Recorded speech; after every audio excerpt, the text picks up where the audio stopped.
महाराष्ट्र की बारामती लोकसभा सीट इन दिनों चर्चा में बनी हुई है।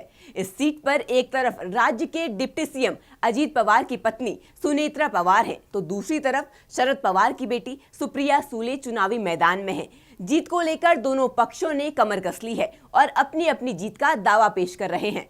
महाराष्ट्र में फैमिली फाइट के लिए सुर्खियों में आई बारामती लोकसभा सीट पर खासी जोर आजमाइश देखने को मिल रही है। इस सीट पर जहां एक तरफ ननद और भौजाई के बीच मुकाबला है, तो वहीं दूसरी तरफ इस सीट पर अब शरद पवार और अजीत पवार की प्रतिष्ठा दांव पर है। वहीं शरद पवार ने इस चुनावी जंग को पवार वर्सेस सूले के बीच की जंग बता दिया है। उन्होंने कहा कि लोगों को सब पता है कि असली एनसीपी किसने बनाई है। वहीं इससे पहले शरद पवार ने इस सीट से बेटी सुप्रिया सुले का समर्थन करते हुए उन्हें असली जबकि सुनेत्रा पवार को बाहरी बताया था। शरद पवार ने कहा कि ये पवार वर्सेस पवार नहीं, ये पवार वर्सेस सूले की लड़ाई है। ये बात सही है कि हमारे कुछ लोग हमारी विचारधारा छोड़ गए हैं।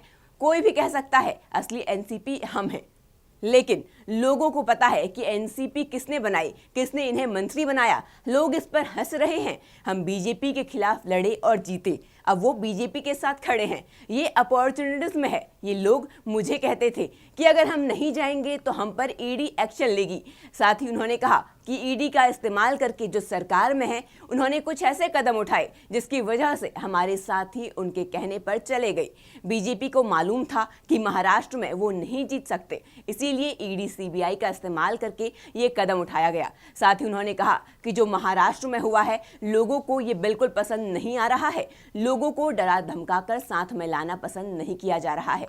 शरद पवार ने कहा कि फडणवीस जब कहते हैं कि मैं 2 पार्टियां तोड़कर सत्ता में आया हूं, ये लोगों को पसंद नहीं आ रहा है। मोदी का जो करिश्मा पहले था, अब वैसा नहीं रहा है। महाराष्ट्र में कम से कम 50% सीटें हम जीतेंगे। आपकी इस रिपोर्ट पर क्या राय है, हमें कमेंट बॉक्स में जरूर बताएं।